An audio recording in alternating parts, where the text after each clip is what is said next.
Welcome, everyone. Nice to see some of you. Hope that wherever you are, you're doing well.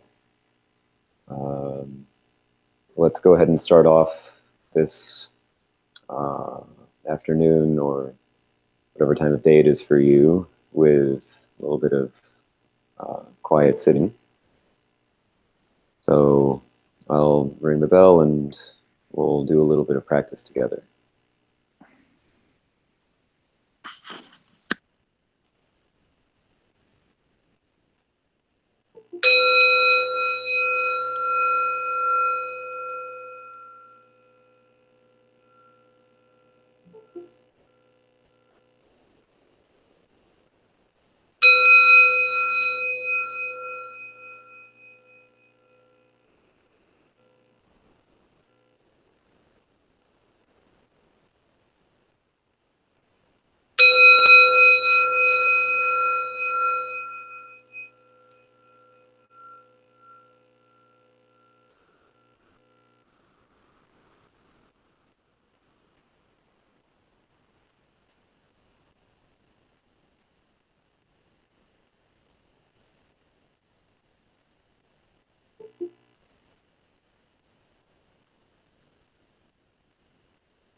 Your attention to body sensations. Notice how it feels in your body right now.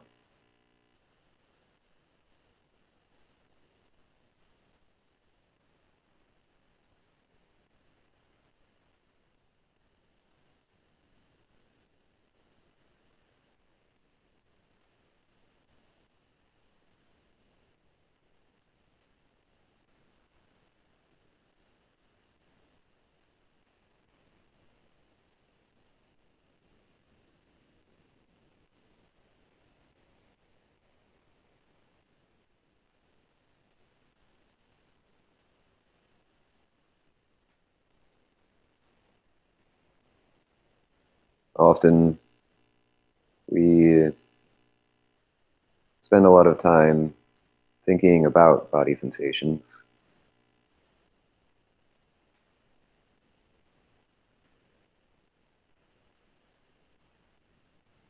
trying to figure out where they came from, what to do about them.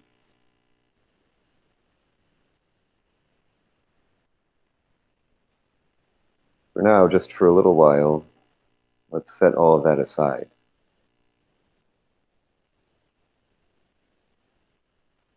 Rather than thinking about our body sensations, just directly feel them.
Of course, this may be overwhelming. You may start to weep, want to scream.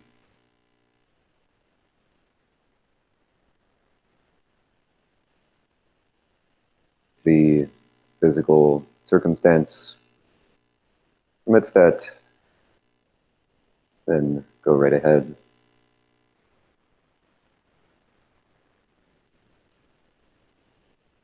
If not, you have to suppress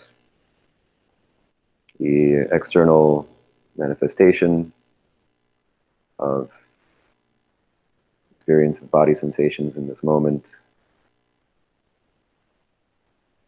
then at least do your best to allow the inner experience to move unhindered.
To let this experience move unhindered means that we aren't thinking about it.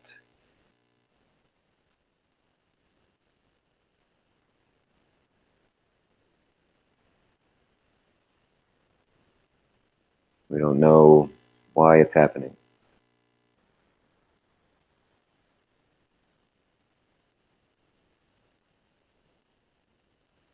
We don't know even what it is.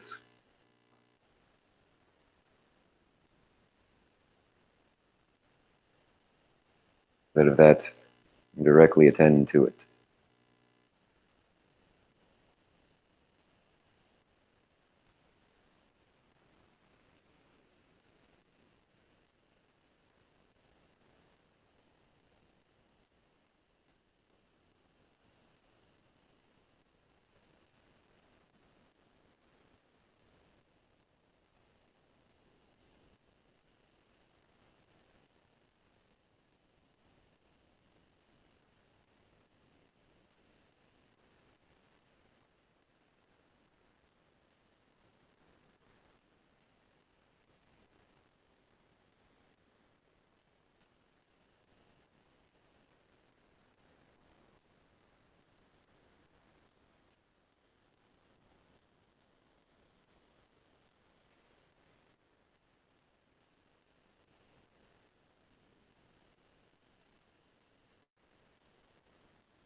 If this is challenging, one approach you can use to try to stay with body sensations, to anchor awareness in our breathing.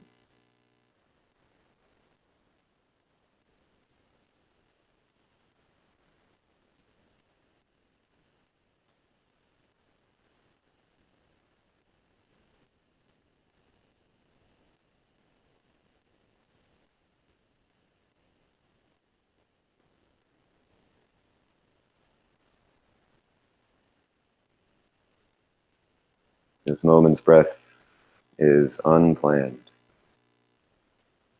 unpredicted.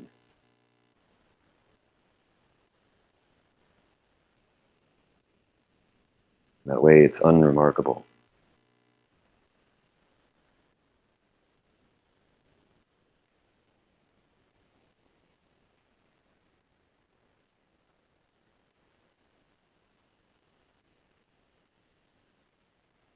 In other words, we can't tell a story about it.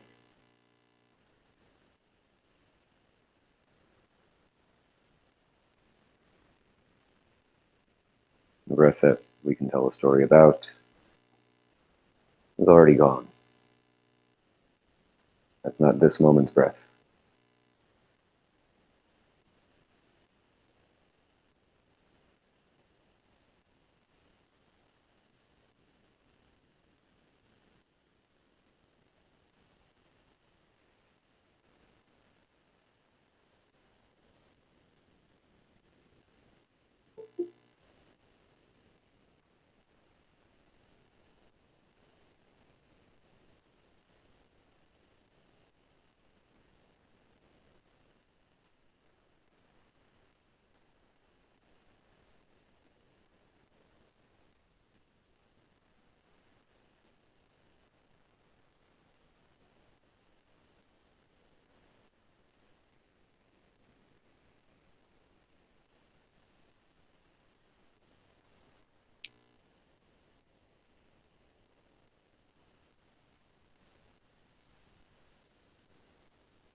This is generally quite challenging.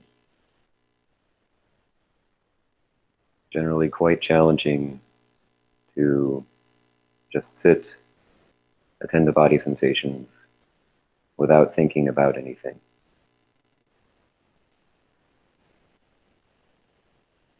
Often we merely think that we're not thinking about anything. In other words, we're telling ourselves a story about how we're not thinking about anything.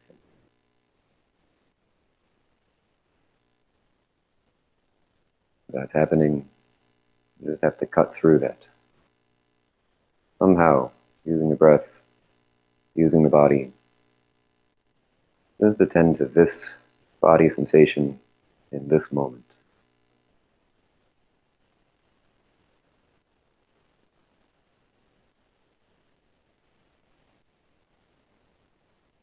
To do this for even 1 second is impressive. Try to go as long as you can.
Each next story that arises is practice setting that aside and attending to body sensations in this moment.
Very good. So let's now take a little bit of time do introductions. So I suppose we'll start with this room. So we'll say our name and our favorite dessert. That's what we'll do today. So I'm Jōshin, and my favorite dessert is non-dairy ice cream cake.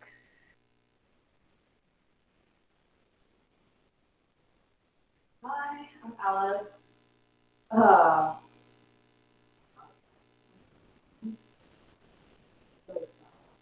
Favorite dessert,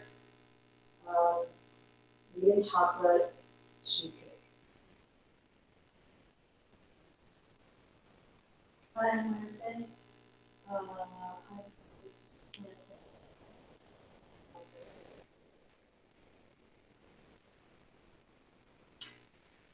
Hello everybody, Ann here.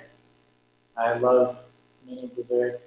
Right now I'm going with just a straight up bar of dark chocolate, preferably with the orange tinted flavor. Gotcha.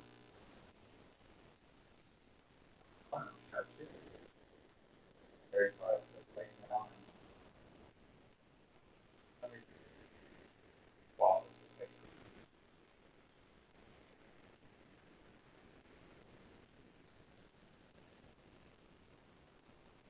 I'm studying. And right now, I'm actually Great. Who's next?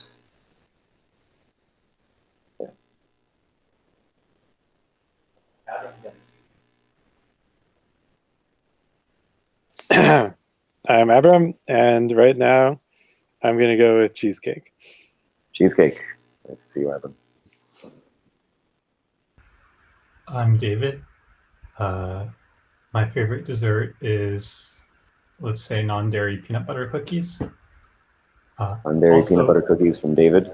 We have the same, by the way, audio issue as last week, so only I can hear you in the room. No one else in this room can hear you. Oh, that's what I was about to say, is that we weren't able to hear anyone except for you in that room. Oh, really? Oh, that's too bad. Oh, okay, so apparently no one was audible except for me. So we had Alice with... Vegan chocolate cheesecake. did you hear that? Okay, vegan chocolate cheesecake. Oh, okay. I can sort of... Wednesday, can't pick one. And is over there. Pan likes dark chocolate with orange tint flavor. Sunny blueberry pie and blueberry pie, and Chow Chu. What, waffles and ice cream? Yeah, right. So that's everyone here. So next person, Angie Pike. Can you hear me? Yes, although you're quite soft. I'm Angie.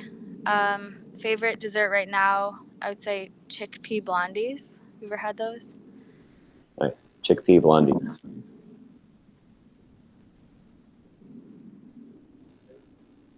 Dana. Hello. I was like, man, it's gonna be hard to pick a favorite dessert, and then I didn't actually think about picking one. I guess a classic is just like anything with dark chocolate and peppermint. It's pretty good in my book, but I'm not picky. Anything with dark chocolate and peppermint.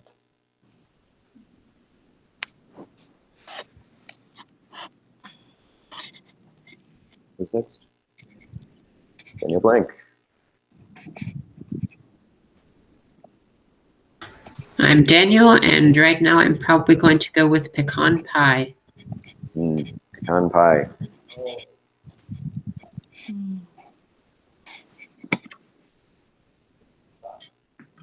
David Spies. That was me before I said. Oh, great. That's right. Yeah, non-dairy peanut butter cookies. Aaron.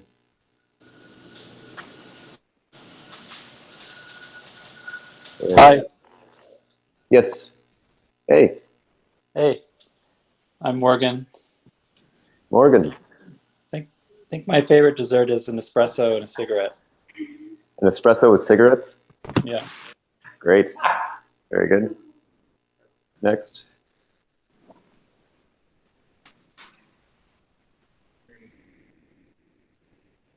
Henry Andrews. Hi.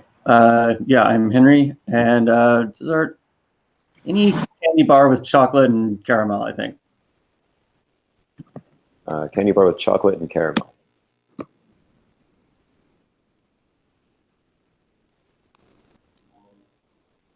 Molly Darcy.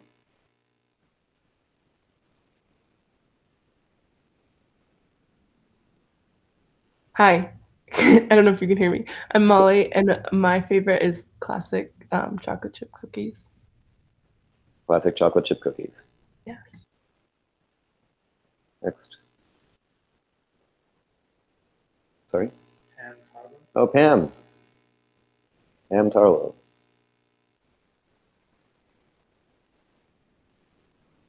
Hello, everyone. I'm Pam, and I'm in a program for an eating disorder. So this is really interesting watching my body sensations when everyone's talking about their dessert. I don't usually eat dessert. It's fun. Very good. Yeah, Pam is a program for eating disorders, and so it's very interesting watching the body sensations throughout this. So good practice. Stay with it.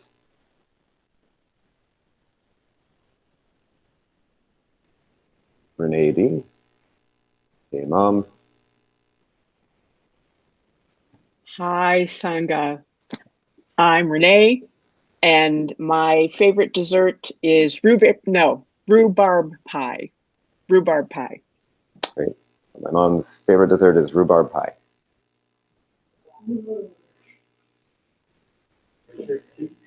And Richard D, aka Dad.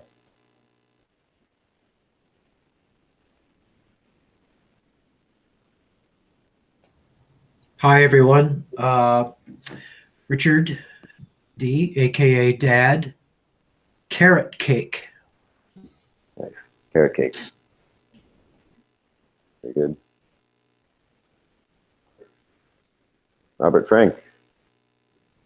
Hi, I'm Rob. I must confess that I am mostly aware of the changing nature of my desires at the moment, and literally everything everyone names is my favorite. However, I will go back to tiramisu time and again. Rob's favorite dessert has been shifting. He's enjoyed everything that everyone has said, but he's going to go with a standby of tiramisu.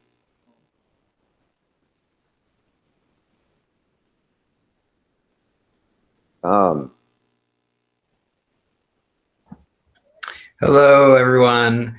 Good to see everyone. I'm Tom, and my favorite dessert is definitely raspberries. Nice.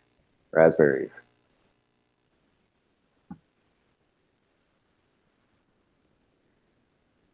Veneer.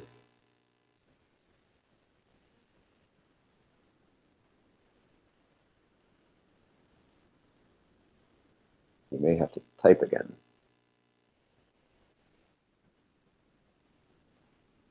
Yeah, we aren't hearing anything, just so you know.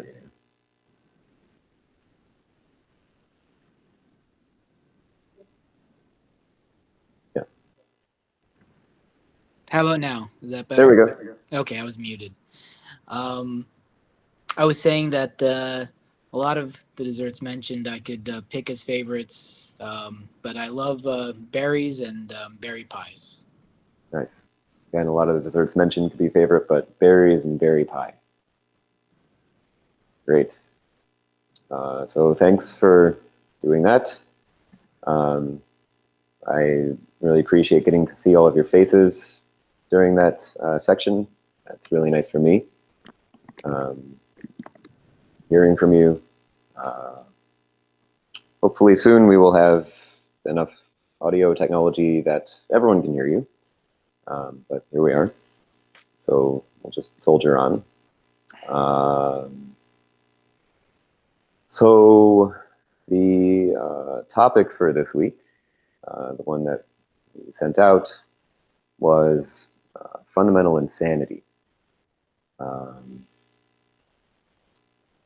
And naturally, this is a somewhat appropriate topic.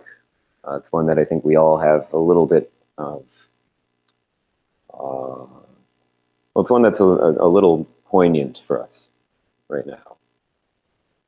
As we are watching probably ourselves and certainly others who we care about and others in our lives and others in the world seemingly go insane. As Soryu Foral, the founder of Maple, my teacher, said recently, this time, what's happening right now and what's been going on these last weeks and months, this pandemic has been a time of experiencing the human emotion of fear. We've gotten to get very familiar with and spend a lot of time with fear.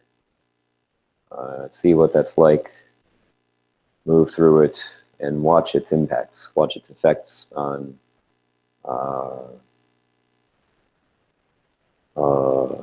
ourselves, our communities, and the broader world. So that fear naturally is, you could say, appropriate. It's actually quite reasonable, I think, to have fear at a time like this. We are coming to terms with, we're becoming aware of the fact that in all likelihood, many of us are going to lose someone in this next little while. That's starting to become more real for us. We may already know friends or loved ones who are sick, who are at risk of dying, and we also know that it's likely that there will be many more cases, and so we will probably soon enough know someone in that position if we don't already. And we ourselves may be in that position, and we're aware of that. We're aware that we, too, are not exempt from that fate. We don't have any guarantee that we won't catch this bug, and if we catch it, that we won't die. There isn't a way to know that. And so naturally, we are quite afraid. Naturally, there's fear. This is reasonable. It's not unreasonable, it's reasonable. So what then, why is this talk called Fundamental Insanity? What is crazy here? In what way are we going insane? How is it that we're going insane? We're responding emotionally with the appropriate emotion. It seems as though that's actually quite sane. We're actually quite sane. So what is this insanity? What am I talking about?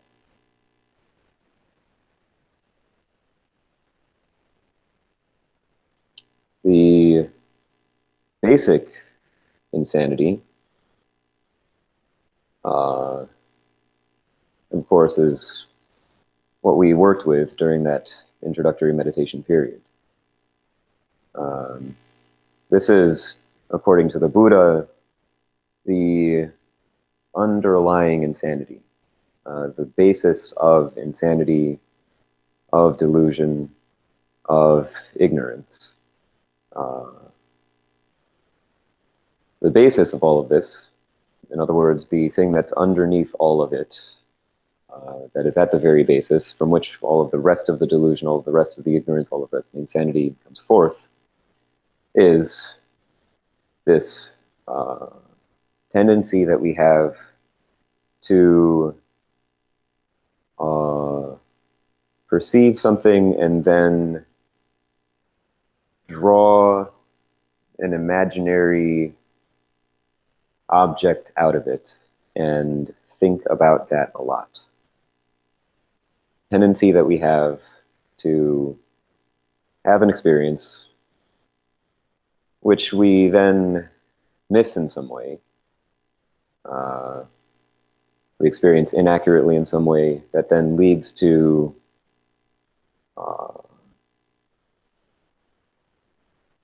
what is in Pali called manyati. In the English translations often is just translated as conceiving.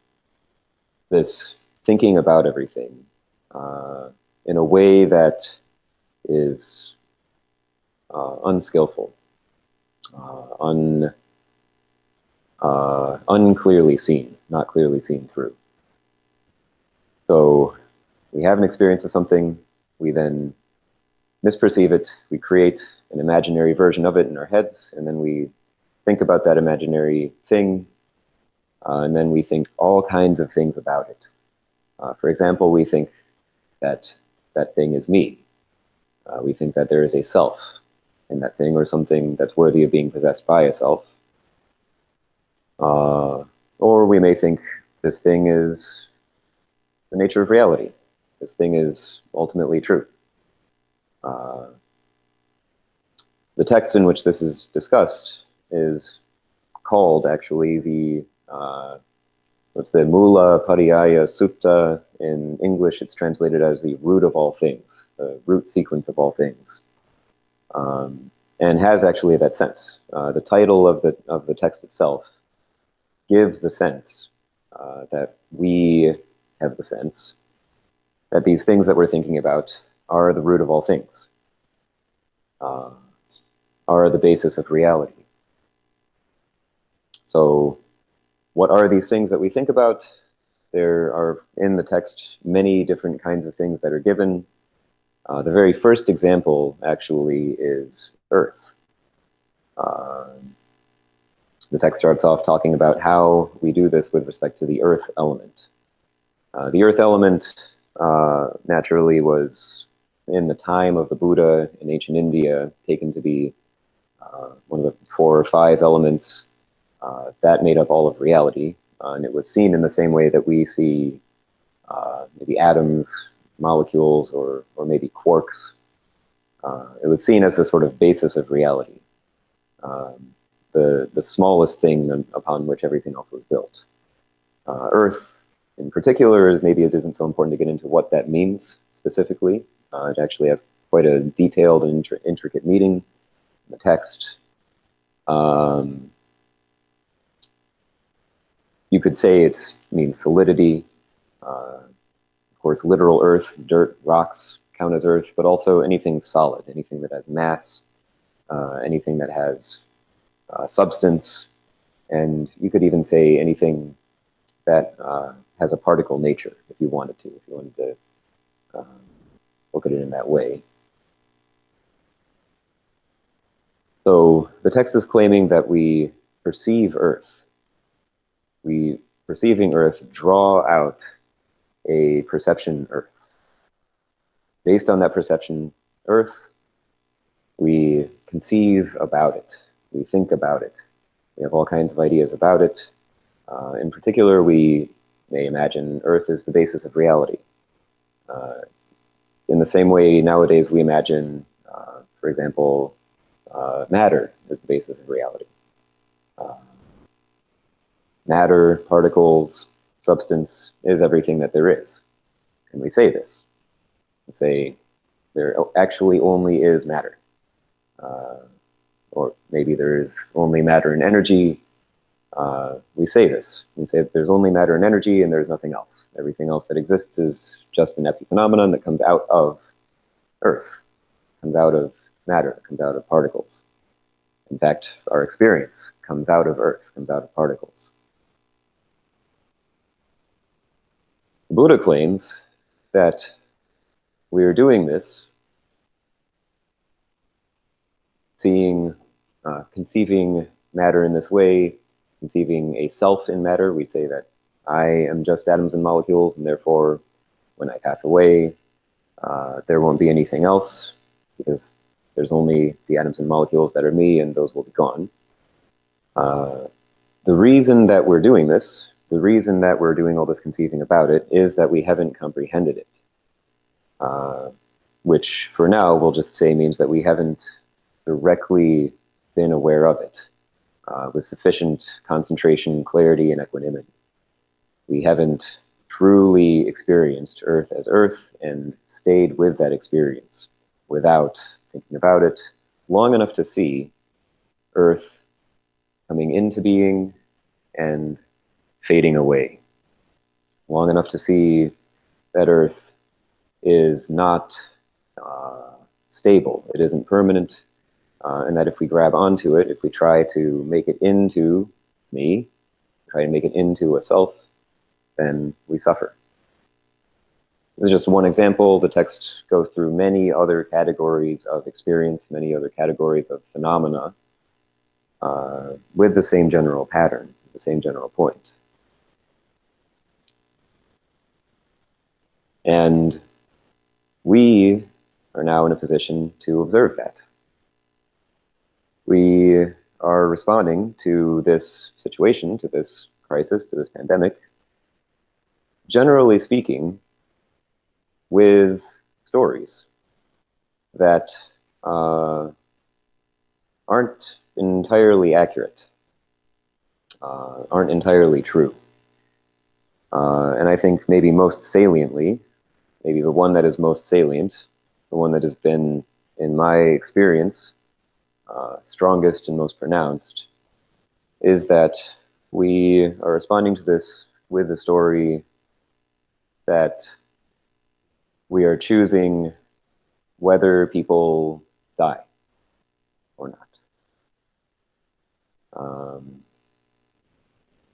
We believe, intellectually, of course, that we aren't choosing this. Intellectually, we know that everyone dies. In all likelihood, everyone will die. Maybe we can figure some stuff out with liquid nitrogen, but more or less everyone dies. And certainly everyone eventually dies. So we can say that intellectually and talk about how we're just working with things like quality adjusted life years. We're trying to increase the amount of life that people have. But emotionally, because we haven't clearly seen that we ourselves will die, we haven't come to emotional terms with our own mortality. We haven't directly comprehended the way that we will pass away, that everything that we cling to, that everything that we identify with is impermanent. Because we haven't come to terms with that, we emotionally think that we are deciding whether people die or not, and in fact, whether we die or not. We're doing this because we really don't want to die. We really want to be able to control our lives and our deaths. We want to be able to control whether we die. And this crisis is reminding us that at the end of the day, we can't. At the end of the day, we can't control our death. We can't choose whether we die. We don't have that choice. Because we haven't come to terms with this, we freak out. We think, I'm going to die unless I do all of this stuff, and other people are going to die unless I do all of this stuff. And we don't notice that this is all based on an inaccurate perception. A perception of us as being immortal, a perception of us as being exempt from death, as being free from that fate. And it's been kind of an ongoing theme in my life. And I've seen again and again how we want control so much, how we want this so much. We're willing to sacrifice anything for it. We're willing to kill in order to control whether we live or not, in order to control whether we die or not. We're willing to produce enormous suffering for ourselves and for other people, staying in situations that are untenable, that aren't working, that are hurting other people, that are hurting ourselves.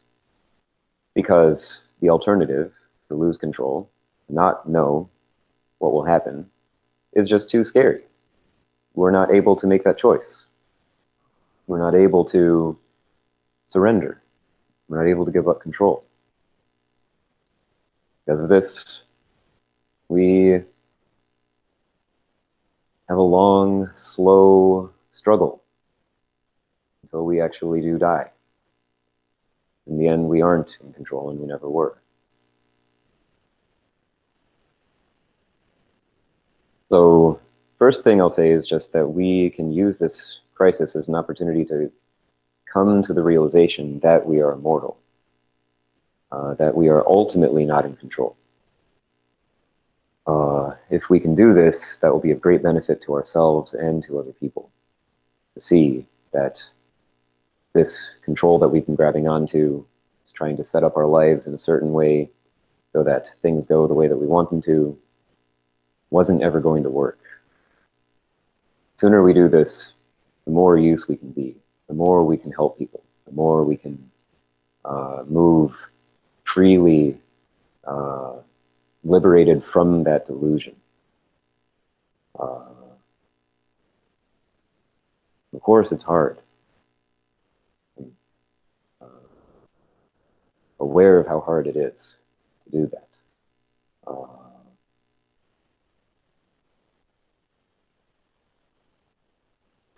Very challenging.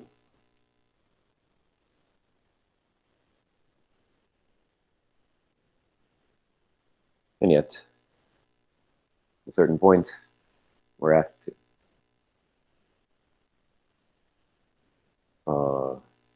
We're asked to give up that control.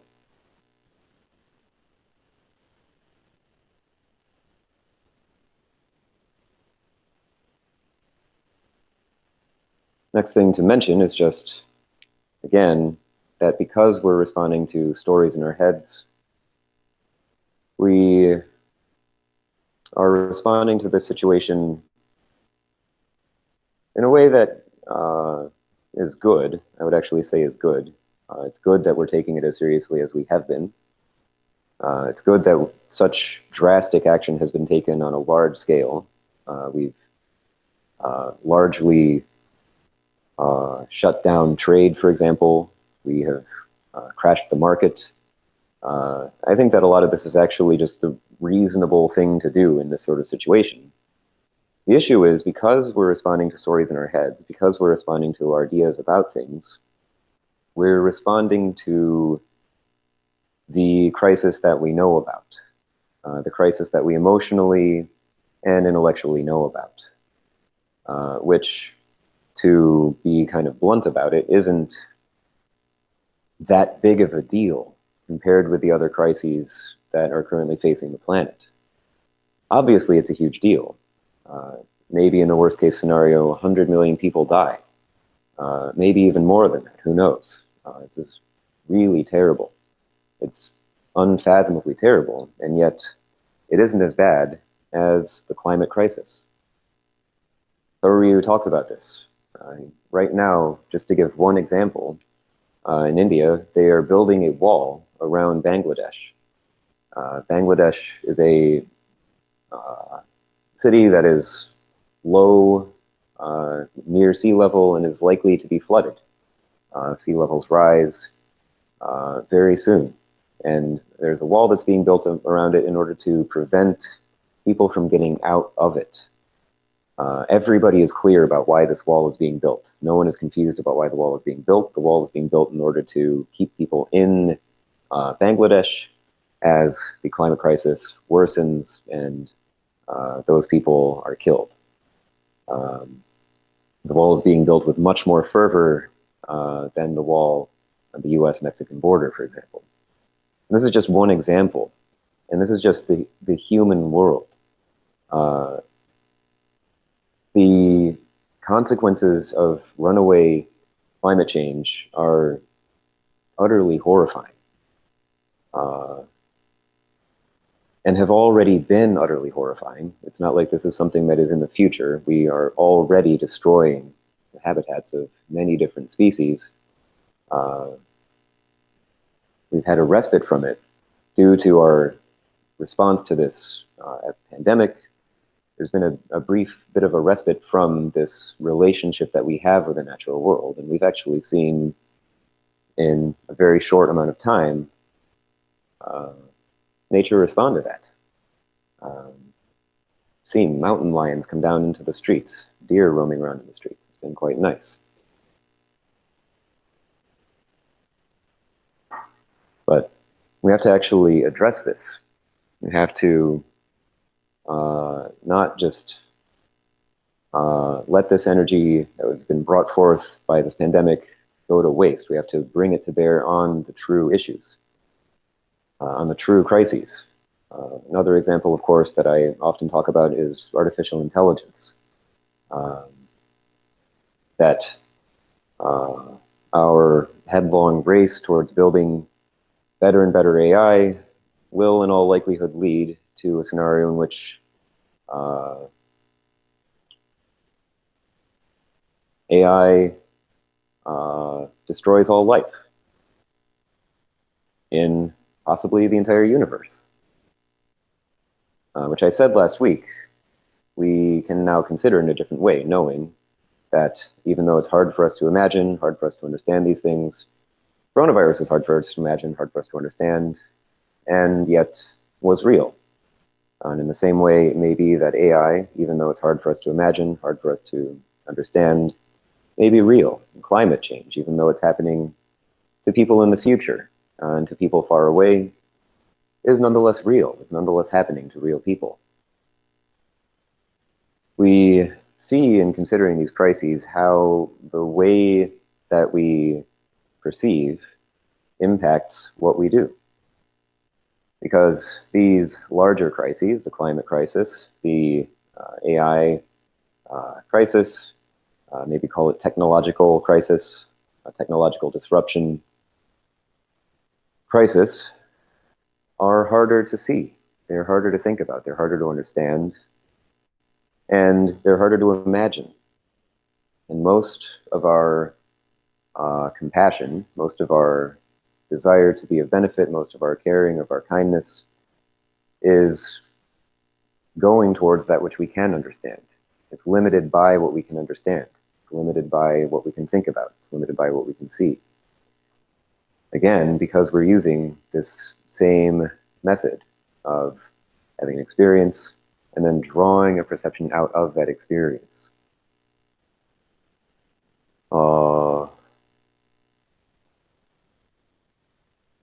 This is, of course, also true with people, with each other, and with ourselves. And I would suggest that at this time, if we find ourselves struggling more to see people, to see each other, to love each other, to see ourselves, to love ourselves, that may be for the same reason. That we are perhaps doubling down on a strategy that we're familiar with. The strategy of coming up with an idea, thinking about it a lot, and then living our lives according to that idea. Doing this because we're under stress. We're scared, and a lot is on the line, and so we think that we need to respond in this way. We do the thing that we trust most when our lives are on the line, when the stakes are high. We fall back on the strategy that we are most familiar with, that we're most confident works.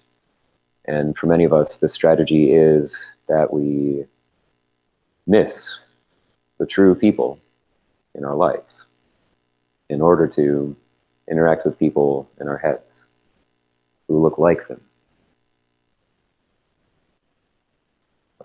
This is naturally another of the phenomena that the Buddha talks about in this Mula Pariyaya Sutta, in this text. He says that we perceive beings as beings. We draw a perception of a being out of the experience of a being, and we miss the true being. We miss the person who's right there in front of us.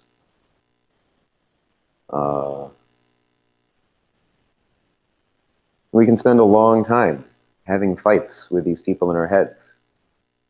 A metaphor that Soryu uses for this quite often is that it's as though we are watching a TV show. We're sitting in a room and we're watching a family on TV. The people on TV we think are our real family. And we get concerned about what they're doing. So we look at them, we see what's going on. When they're happy, we're happy. When they're sad, we're sad. If they get hungry, we try to feed them. We smear food onto the television set. And then we wonder why it isn't helping. All the while, our real family is there in the room with us. But we're ignoring them because we're fixated on this television set, because we're addicted to this way of understanding, this way of perceiving. We're missing our true family, our loved one. It's starving right next to us while we have food. They reach out to try to get some. We smack their hand away because it's in the way of the television set. We don't notice that they're really there. It's a maybe harsh metaphor, but it's often actually like this. We miss those who are far away. We miss those who don't fit into our heads. We miss all life, usually non-human life.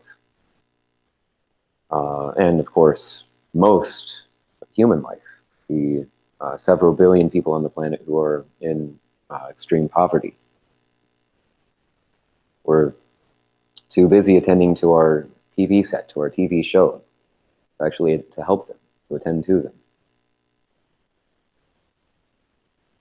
So what is to be done?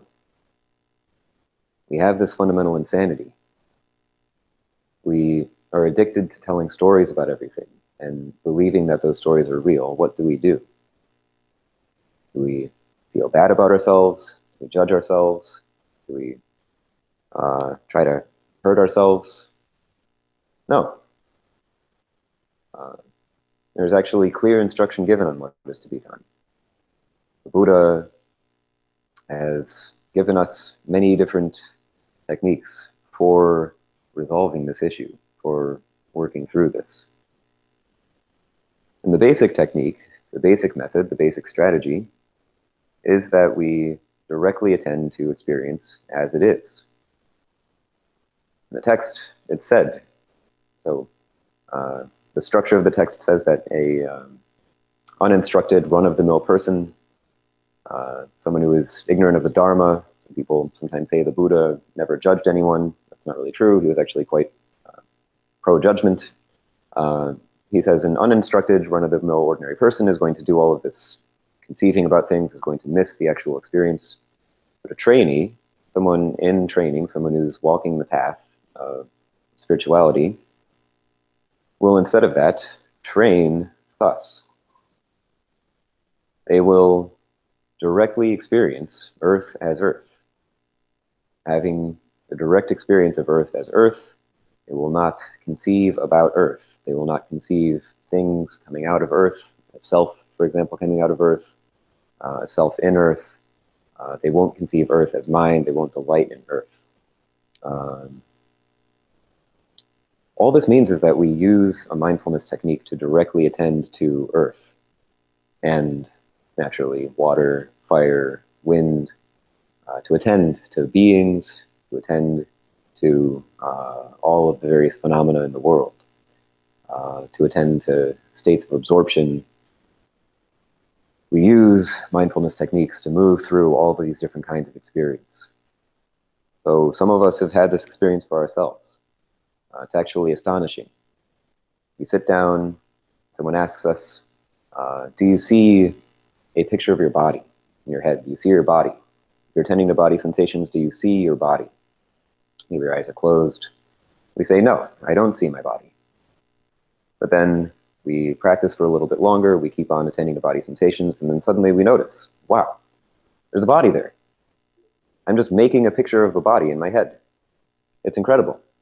I can look at it. I can move behind it.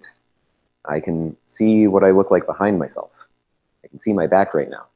I can even zoom farther out. I can see what I look like from outside right now. It's astonishing. From out the window or from somewhere else in the room. I couldn't have imagined this.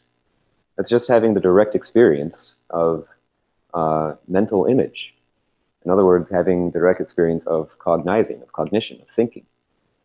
The Buddha is not saying here that thinking is bad, that we should not think, that we should stop thinking. Rather, he's saying that even with respect to the phenomenon of thinking, we can have the direct experience of thinking as thinking. We are directly aware of mental image, and we see that we're producing mental image. It's astonishing. In seeing that, we don't then add on more layers of, for example, a self. We don't think that the body in our heads is our self. We're just directly aware of it. In the same way, each of these other phenomena come up, and we just stay with them exactly as they are. So, in that way, we work through and we set aside all of the various stories that we have, all of the conceptual imputations that we're dragging into this. When we do this, it's generally the case that things get very simple. Things get fun in a different way, and ordinary and unremarkable. We sit here and we're just attending to experience as it is. And that itself just becomes a source of fun. And we think, we conceive, we conceptualize about how this would be. We say, if I were to do this, if I were to sit here and not think about anything, if I were to let go of these stories that I have been following for my whole life, many years, then I would do bad. I would do something bad. Or maybe I just wouldn't do anything at all, and in doing that I wouldn't do any of the good things that I was going to do, and therefore that would be bad. But our direct lived experience of this is that that just isn't true. It just isn't the case that when we set aside our stories, we stop acting. It isn't the case that when we set aside our stories, we stop doing good. We actually find that we do better. We behave in more ethical ways. We come up with ways of addressing problems that we couldn't have imagined. Creative in ways that we didn't know that we could be creative. This is actually quite ordinary. We find a new kind of energy, a new kind of creativity, a new kind of ingenuity that isn't based on thinking. In order to find this, though, we have to be willing to actually do this. It is to say that we have to be willing to set aside our stories. Which is to say, we have to be able to trust ourselves. Because most of the time, these stories that we're shackling ourselves with, we're maintaining because we don't trust ourselves. In order to trust ourselves, we have to demonstrate that we are trustworthy. We have to behave in ways that are trustworthy. In order to behave in ways that are trustworthy, we have to have ethics. We have to have ethical standards that we take seriously and that we hold ourselves to. And in order to do this, we basically need two ingredients. One is that we have people who can hold us accountable to those standards. We have a community in which people are helping us, giving us feedback on our behavior, and helping us to see our blind spots, so that it's not just our opinion that's running the show. And two, we have to have stories about ethics. These ethics are stories. We say in Buddhism that we shouldn't kill anyone, that we shouldn't kill living beings. We should strive and make adjustments in our life so that more and more we are practicing non-killing. We are not practicing killing, we're practicing non-killing. This, you could say, is a story. And we say, what's going on here? The Buddha is a hypocrite. He's saying we have to discard conceptualization, we have to go beyond stories, we have to go beyond conceiving. But he's also saying that we have to have ethics, and ethics is a story, it's conceiving. It's a conceptualization. What's going on here? You get confused about this.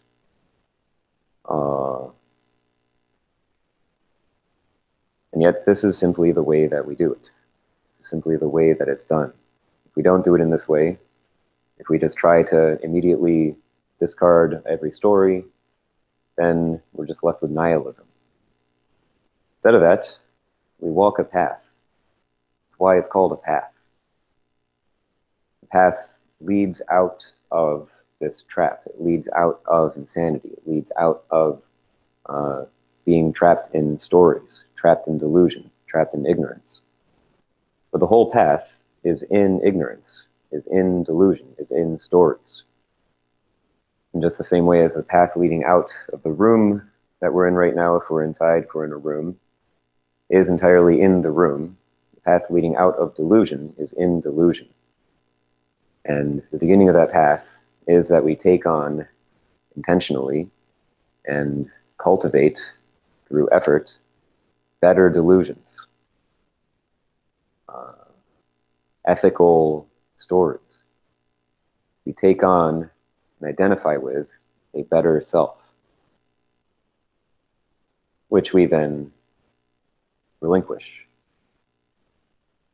Practice relinquishing that self, which is a little bit easier because that self is a little bit more ethical, is a little bit more trustworthy. We're not as afraid of what would happen if we lost control of that self. And based on this relinquishment, we find that we're actually more capable of being ethical, behaving in a trustworthy manner, because we're not trying to preserve ourselves. We're not trying to stay alive at the cost of killing so much anymore. And so we're able to behave in more ethical ways, and based on that, we're able to trust ourselves more. Based on that trust, we're able to relinquish more. Based on that relinquishment, we're able to behave in still more ethical ways. We're able to become still more heroic, still more impressive, still more magnificent.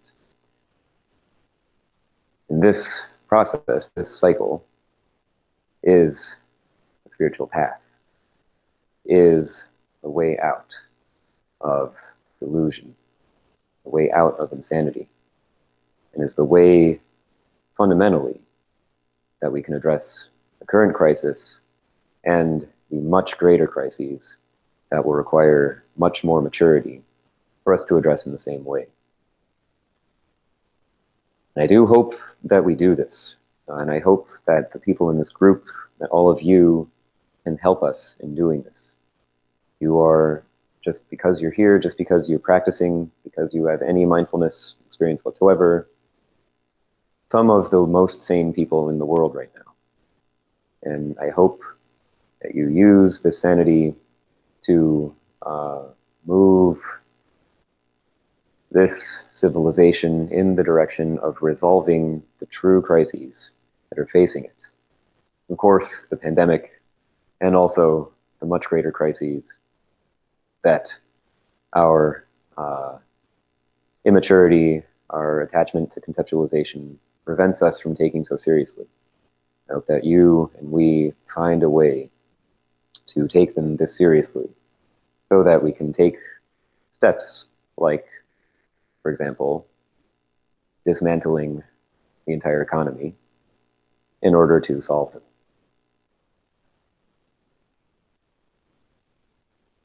So we'll now spend a little bit of time taking some practical steps in this direction. We'll make use of this method, this ancient technique, for attending to experience without thinking. It's something that many people have practiced over a long period of time, and it is hard. It is often extremely hard, and it is possible. It is possible to practice it, possible to do it.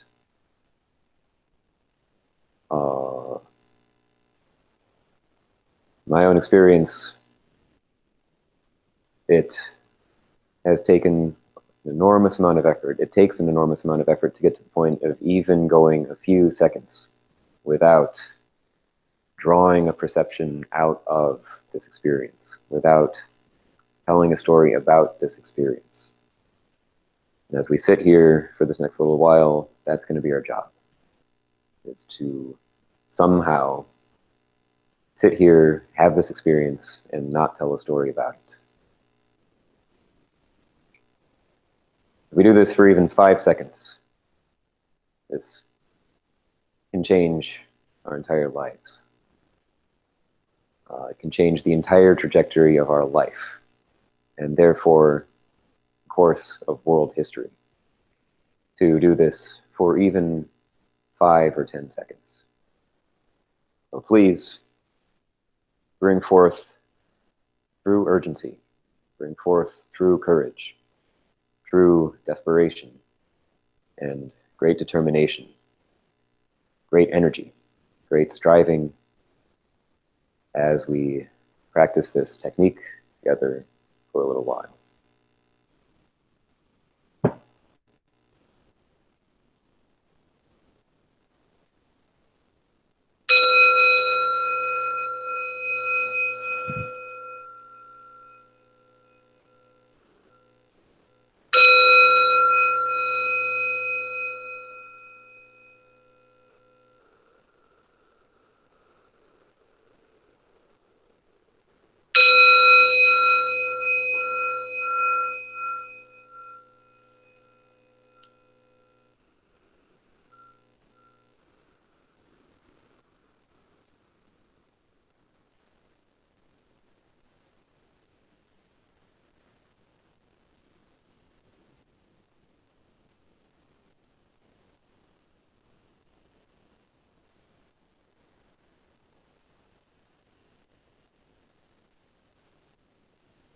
First, take a moment to acknowledge your own integrity.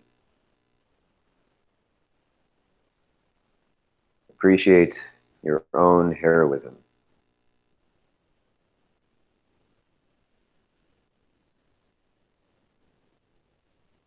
Your own willingness to do what must be done for the benefit of all life. Whatever extent you have brought this forth in your own life, you have brought your behavior, your living into accord with truth, reality, love. Whatever extent you've done that, great or small, very important to acknowledge this and to let in the joy that comes with that.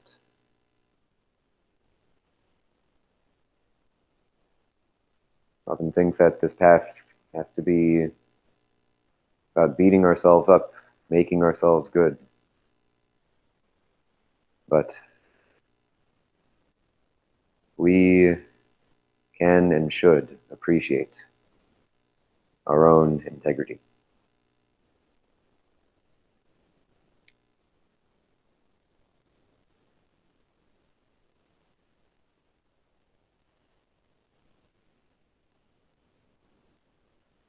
Perhaps you have a certain ethical code that you follow. You can consider, I follow this ethical code. I have not intentionally killed, for example. We are committed to work towards non-killing. I haven't intentionally told a lie. Been honest, truthful.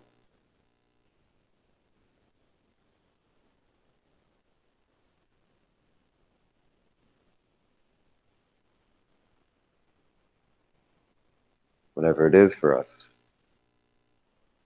consider and appreciate our development in ethics.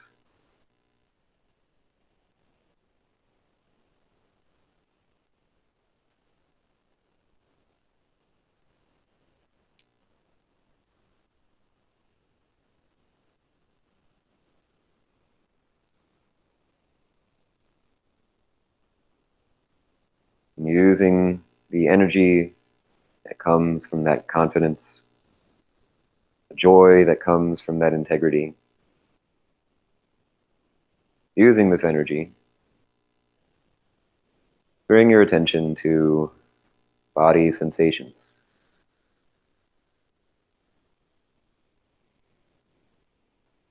Play this ultimate game, attending directly to body as the body.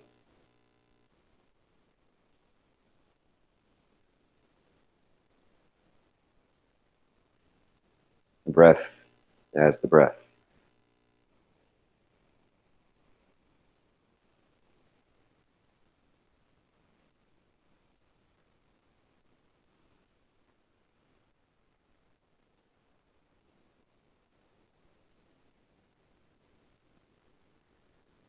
At any moment, if you are attending to body,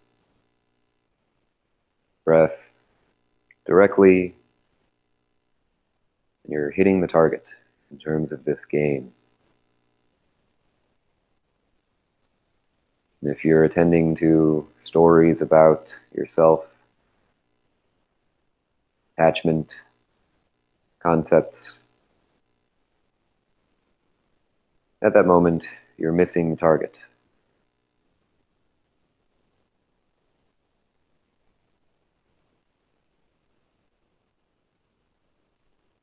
You practice this art form, master this skill,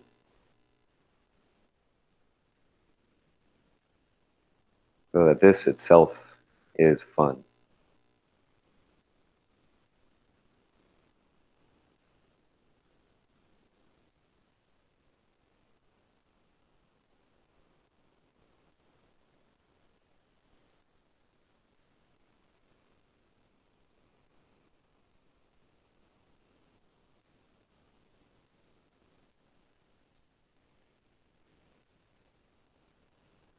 quite normal that as we attend to our body, painful experience emerges. We're avoiding that experience by telling stories. This, in fact, is often the true motivation for most of our thinking. Instead of that, we just face this experience as it is.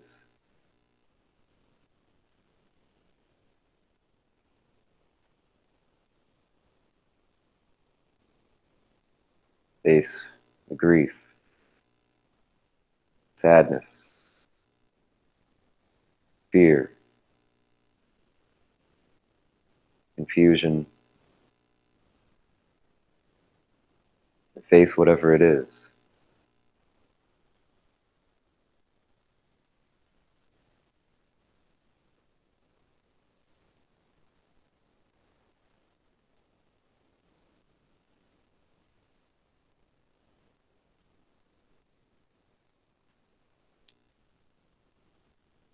We face our inadequacy, our aloneness, our worthlessness, our hopelessness. Face that we can't do anything about this.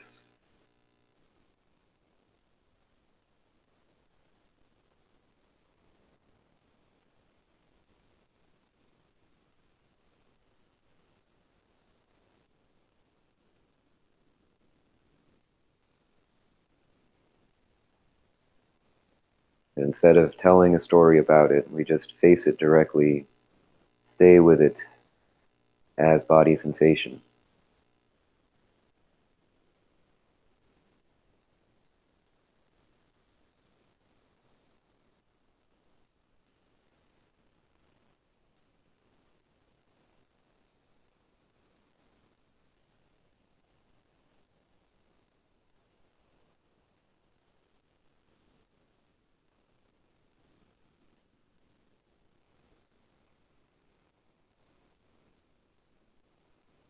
You say it's happening because such and such. So and so did that thing. That's just a story about it. Instead of that, we directly attend to this experience.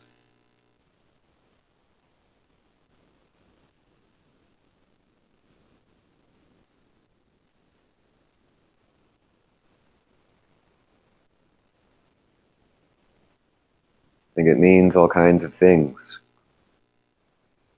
It means that we can't do such and such. It means that we are such and such, or we aren't such and such. Set that aside. Attend directly to this experience.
say, this experience isn't the right one. That's just a story about it. Instead of that, they tend directly to this experience.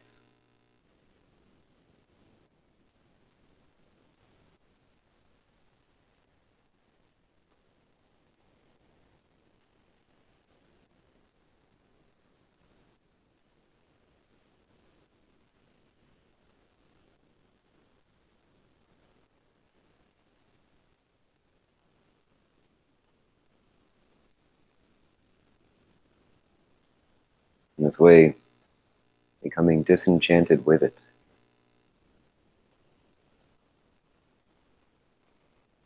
See, this isn't actually all that good.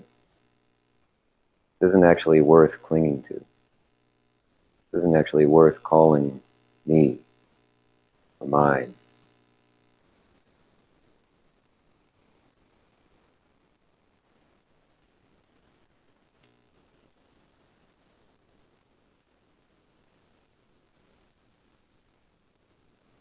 Usually when this happens, people think that they're doing it wrong.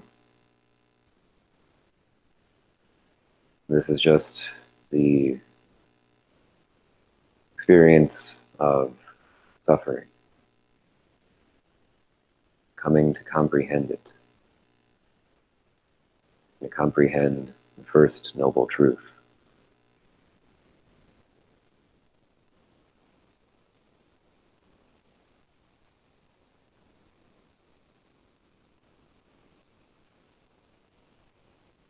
Throwing ourselves in.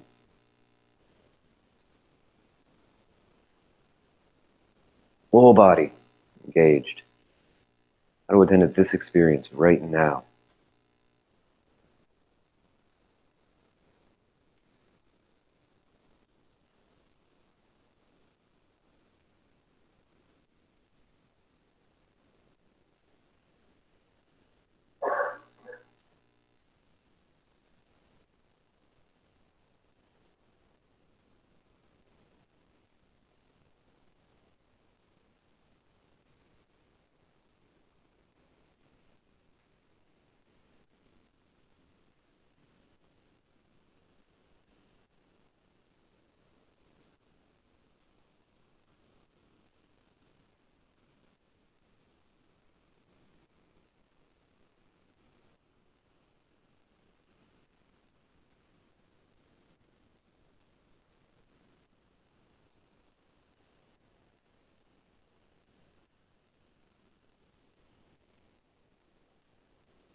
But whatever it is, we just say yes to it. And let it fill our whole experience. Burst into this moment.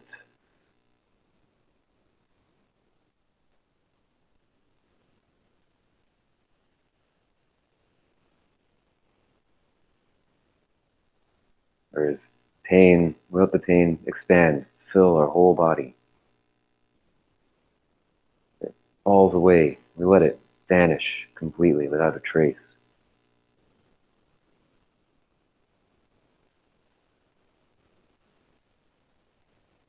There's joy. Just let that fill our whole body. Can't prevent it. Just let it take over. Vanish. Leaving nothing behind.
there's thinking, directly aware, thinking, not getting caught up in it, returning immediately to the focused space, letting it play out.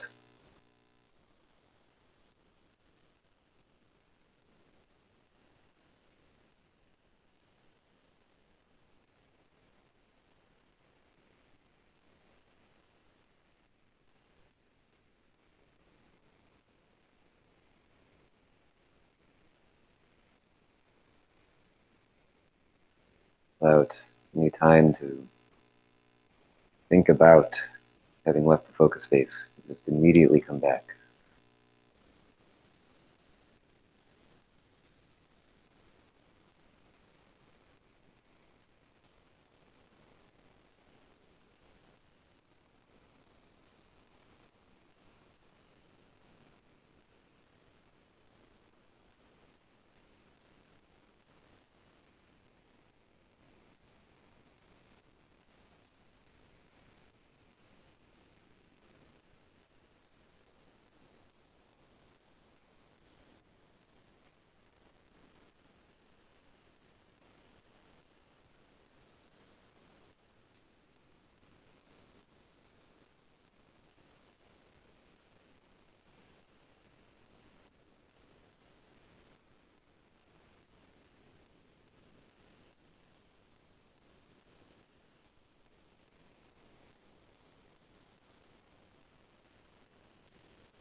There's just a couple of minutes left.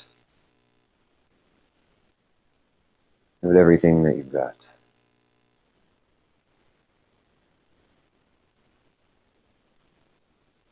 Nothing to do anymore.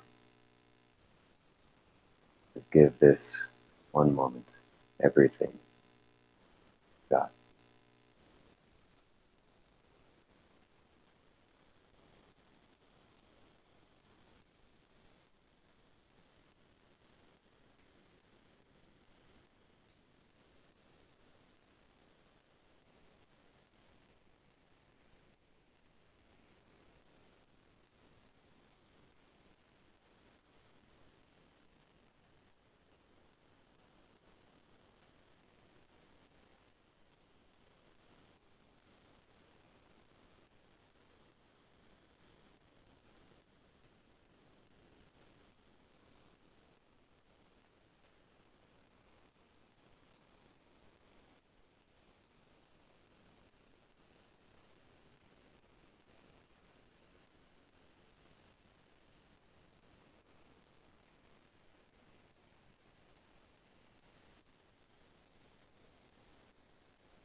Okay, so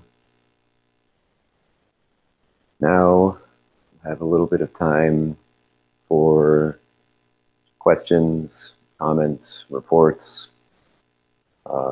anything at all. And then we'll have a little bit more time at the end to connect in a bit more organic way. So we can continue to practice, sit in silence. You're also welcome to share anything you like. And just go ahead and unmute and start talking anytime you'd like.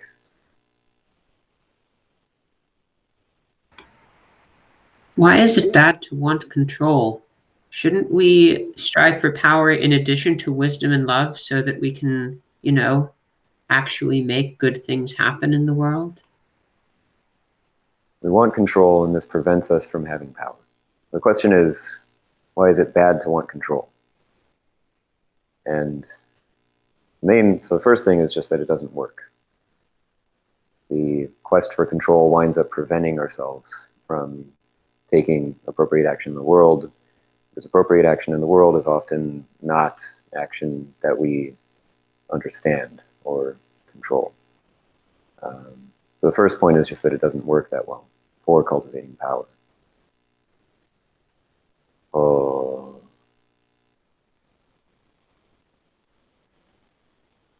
Maybe we'll just leave it there for now.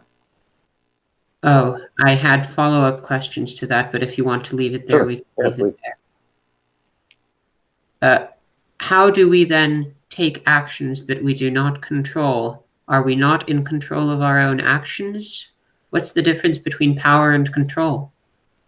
The question is, what is the difference between power and control?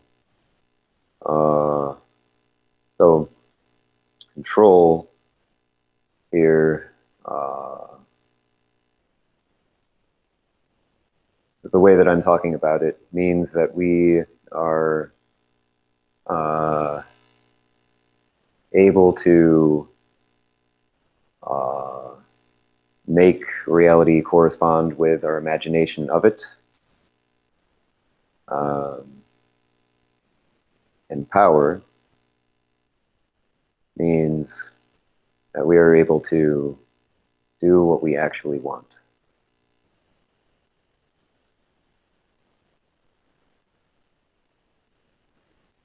Control means that we have an imagined picture of the world that works a certain way, looks a certain way, and we are to some extent succeeding at making that picture happen. Power means what we actually want, what we actually care about, prior to that story, that picture is happening.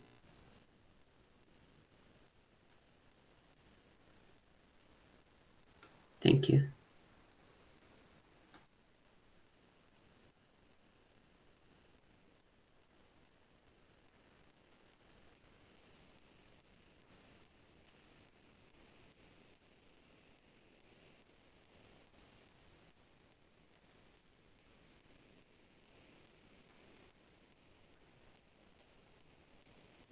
Even to say that we want it is confusing.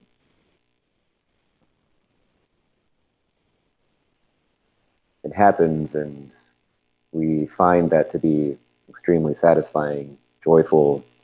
We're grateful that that happened instead of what we wanted. In that sense, you could say it's what we really want. But it isn't any of the things that we wanted. You know?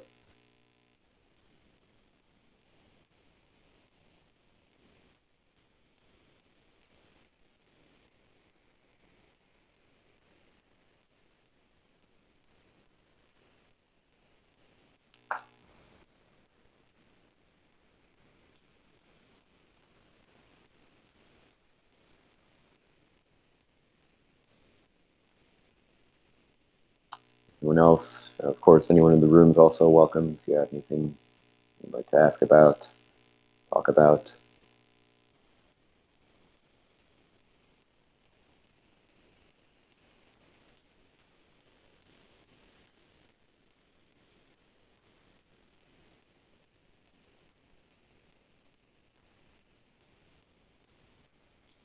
Mm-hmm.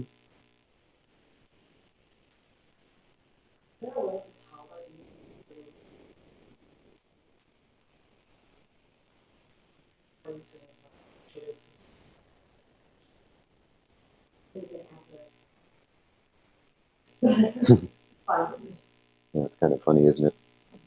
So the question is there a way to tell whether you're truly seeing someone and acting according to that, or whether you're seeing a picture of them, an idea of them. And the simple answer is just, are you seeing an idea of them? That will actually get you quite far. So this is actually, at the end of the day, just a matter of sensory clarity. We keep practicing and we start to notice when we're actually looking at someone and when we're looking at a picture in our heads that we're making. I know for me, this happened at one point. It was a rather significant and abrupt realization. I was sitting in the Zendo with the other monastics in Vermont. I was training in Vermont for quite a while, and sitting in the Zendo, and I was really upset at everyone just because of how they were. They were all acting in ways that I thought were dumb and bad. And they just were, they were bad. They were bad people. That was my opinion. Was that they were bad people. They weren't that good people. I was sitting there and suffering and suffering and suffering, and I was blaming them and blaming them. It's like, actually, this is you. You're actually the problem here. You're the reason I'm suffering here. And then I noticed that the people who I was mad at, the people who I was blaming, and the people who I was judging, criticizing, and producing enormous suffering over were located in my head. Those people were in mental image space. Those people were in my imagination. And I could actually see the thing that really broke the illusion for me, because it is quite a challenging illusion to break. The thing that broke the illusion for me is that as I kept on relaxing and doing the technique and paying closer and closer attention, I could actually see both the real people and the pictures in my head. And the pictures in my head were doing things that the real people weren't doing, and weren't doing things that the real people were doing. So then, until then, it's like, well, these are really the same thing. It's just different images of the same thing, different lenses on the same thing, different perspectives on the same thing. And then you see that, one of them lifts their hand up and the other one doesn't. Say, okay, these are two different things.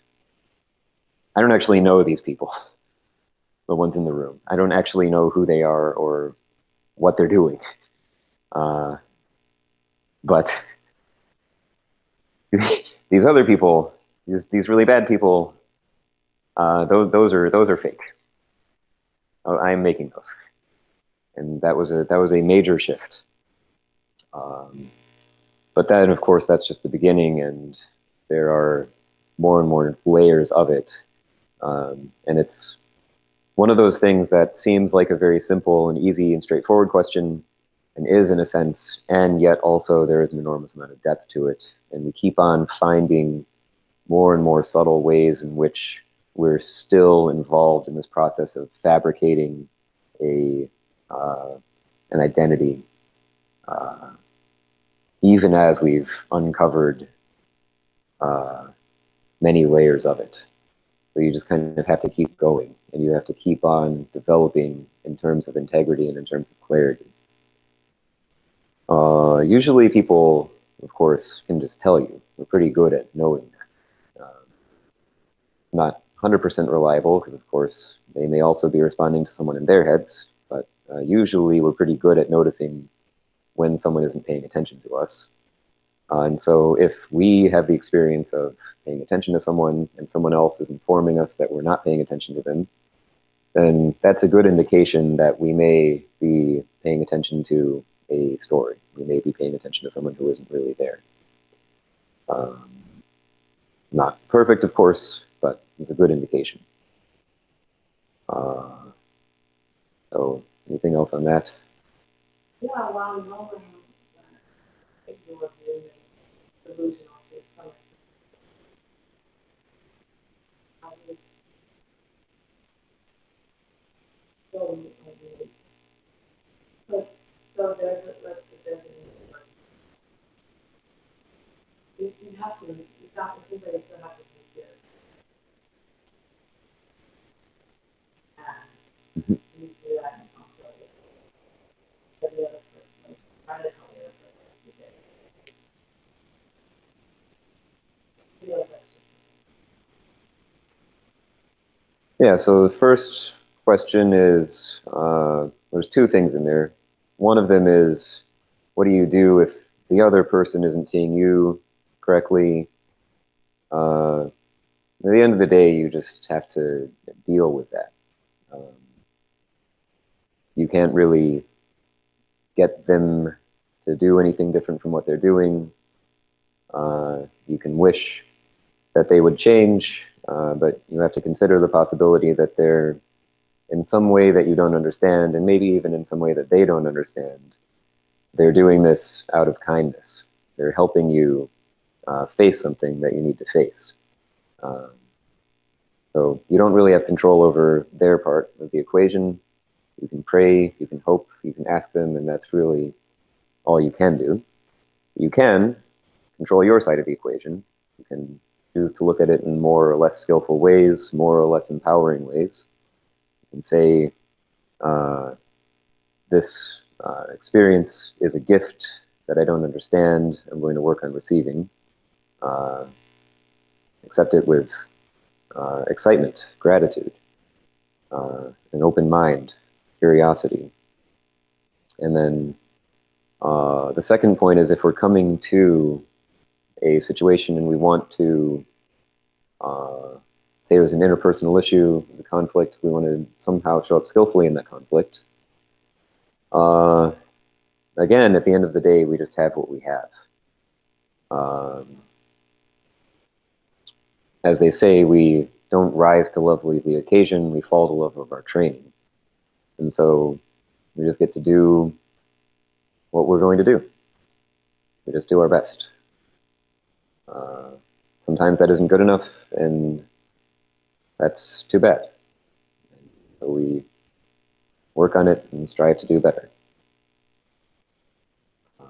We just do the training, we keep on practicing it, and we keep on being in situations in which we confront at deeper levels how we're not doing it, so that we can bring greater skill and attention, care to doing it.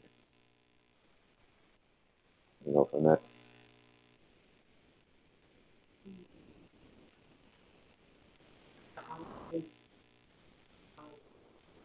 Doing the best. I've also done that. It's all short of occasion. I want to add that it's something that I personally struggle with to celebrate, that I actually did my best, and I'm learning that when I celebrate it, I actually, it gives me at least some momentum and some motivation. Feels really refreshing. Just notice the failure. Yeah, this is an important point. Those really well said. I'm sorry that you couldn't maybe hear Alice's actual words so well.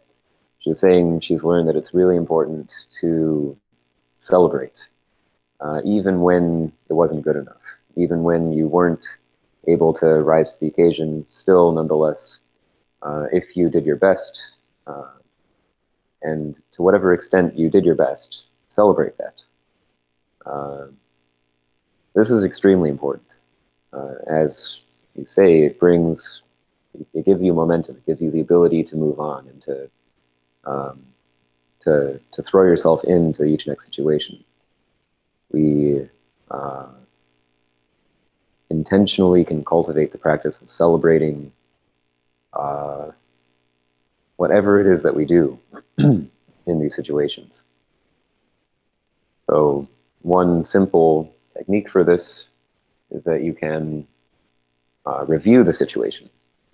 And in reviewing the situation, consider whether you could have come up with a better way of doing it. If there was something better that you could have done, which is to say you can imagine, you can come up with a better way that you could have behaved in that situation, then feel good about that. Feel a sense of relief and happiness at having come up with a better way, and therefore having grown. Having seen from a better perspective, from a larger perspective, seen something that you could have done that would have worked in that situation, feel good about that. And if you can't come up with a better way that you could have done it, if you did what you did, and even now on reflection, that still seems like the best option that you had available, then even if it didn't go so well, even if you wish it could have been different, nonetheless celebrate that. Celebrate that you did your best. Feel happy that you, in fact, behaved with such integrity that even now, on carefully reflecting on it, on bringing careful attention to it, you can't come up with a better way to have acted. Celebrate that. Celebrate your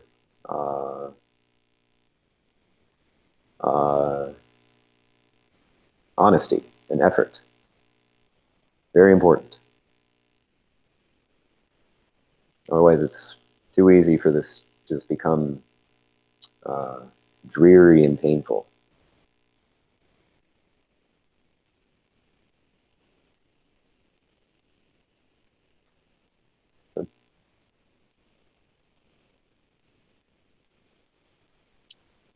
Jōshin, can I speak to that? Sure. To what you just said about that Alice brought up, and it is so important.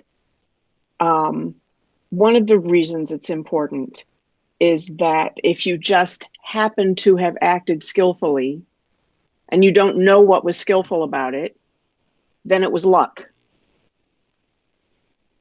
If you know what's skillful, if you review what's skillful and you celebrate that, that becomes a skill that now is available to you. Mm-hmm. Yeah, great. Yeah, so Renee, Mom, is saying that if you did something skillful and don't know what it was, then that's just luck.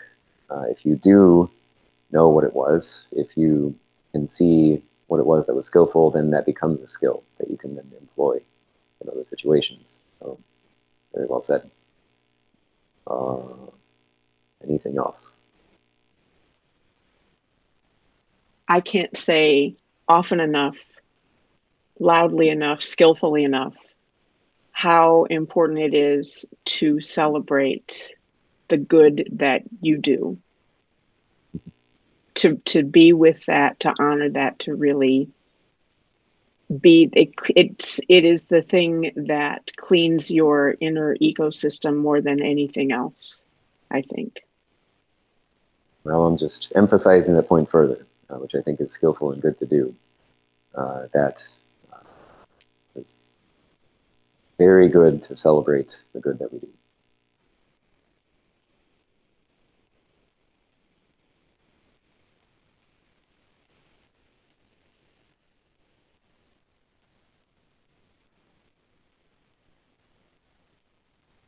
Great. Well, there's time for maybe one more report or comment or question, and then we can move into maybe discussing action items for a little bit, and we'll then close.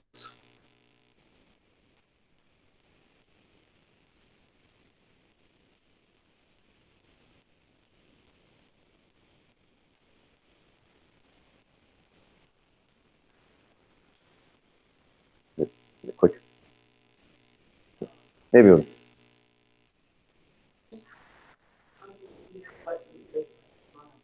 Something like mm-hmm. How do you? experience out. Oh yeah, you can. I don't know if I'm. It's a good question. I think I'd rather move on for now. It's a good question, but just rather move on for now because it's a rather complex answer. It would take a while to do justice to it. Maybe it will be the subject of the next talk. So let's now take just a few minutes. So we've done this a couple of times now. You have done it a couple of times. We've done it once. We'll just take a little bit of time to talk about actions that we can take in the world. And I would just advise us to keep crosstalk down. Today we're going to try and do it in a shorter amount of time, so it's only going to be maybe 5 or 10 minutes, something like that. Please share any actions that we can take in the world to be of benefit. And of course, in particular regarding the coronavirus pandemic, and also regarding the other crises that are facing the planet, use your discernment. What is to be done?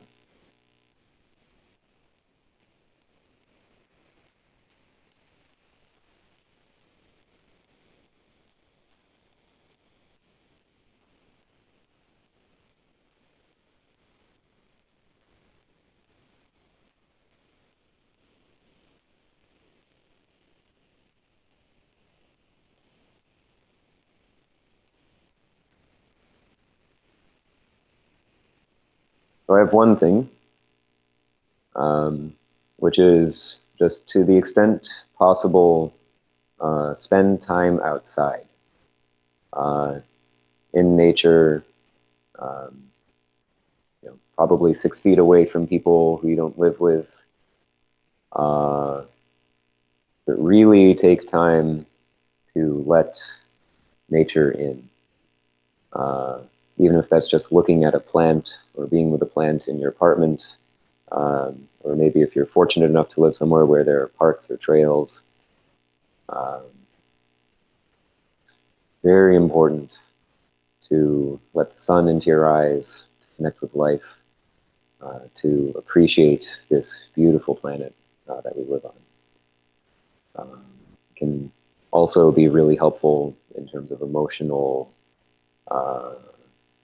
regulation, just to get out of our patterns, get out of the kind of cabin fever that we can get into in the environments that we have to be in.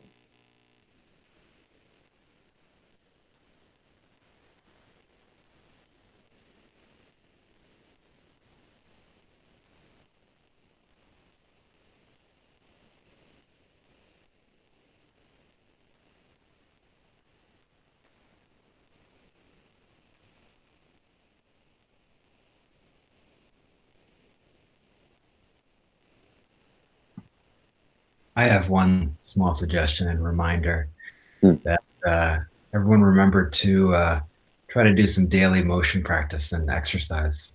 Very good. Keep the spirit up and also keep your immunity strong. So anything you enjoy doing, do that every day.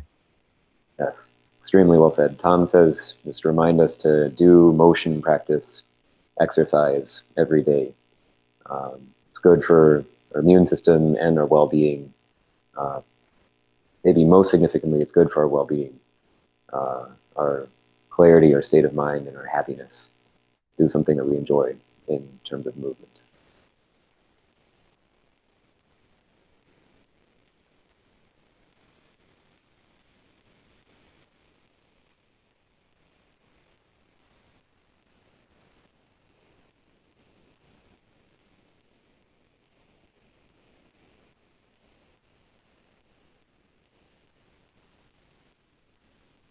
Anything else? Speculative stuff is also fine. We'll keep crosstalk down. Won't worry so much about whether it's good or bad. But any ideas that we have, now's the time. I don't know if this is old news, that because blood donation drives are canceled, that you can donate blood. I wasn't here last time, so I don't know if anyone mentioned it. Yeah, I don't know that I don't remember. But that's a very good point, to do blood donation. Really critical. the usual ways that we have blood aren't able to work right now, and so there's even more of a shortage than usual.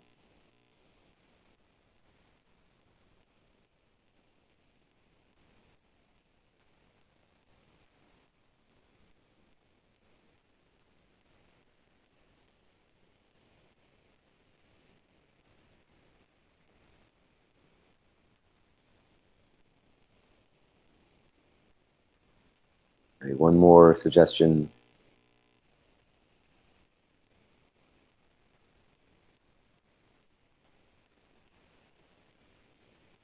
I'd just like to say that as more and more of us are connecting virtually in these kinds of formats, becoming more comfortable with them and joining them, these virtual sanghas, whenever we can, is really helpful to us and to everybody else who is doing the work to provide those opportunities. Mm-hmm. Yeah, so to make an effort to connect in the ways that we are able to connect, which mostly means virtual meetups, and to really take time to practice being comfortable with it. I think it is important that we meet like this, that people meeting and connecting is a form of social intelligence that is sorely needed. And so this time right now, even if it seems like there's not much to say, nonetheless, just that we're together, that we have these connections, that we see each other is doing a lot, and that the network exists for us to be able to move, to mobilize, when and if it becomes apparent what we should do, I think is extremely important. So come to stuff like this. And Soryu emphasized as well, he recently gave a talk, move into a physical community like this. Move into a place where you're living with a bunch of other people who you can trust, who don't necessarily agree with you, who you maybe don't like, but who you can trust. Do that now, he says, before the next crisis hits, because when the next crisis hits, it is going to have been too late. So find a community of people who are living, practicing spirituality and integrity, and move into that community. So maybe we'll close there. Thank you all for coming. Really grateful that you've made it, that you've connected, that you've brought what you've brought. And take good care of yourselves, keep the practice going, and stay in touch. Stay tuned, as they say. We continue to work on how to be together, even though we can't physically be together. We'll keep on sending stuff out about that. So, nice to see you all. Take care.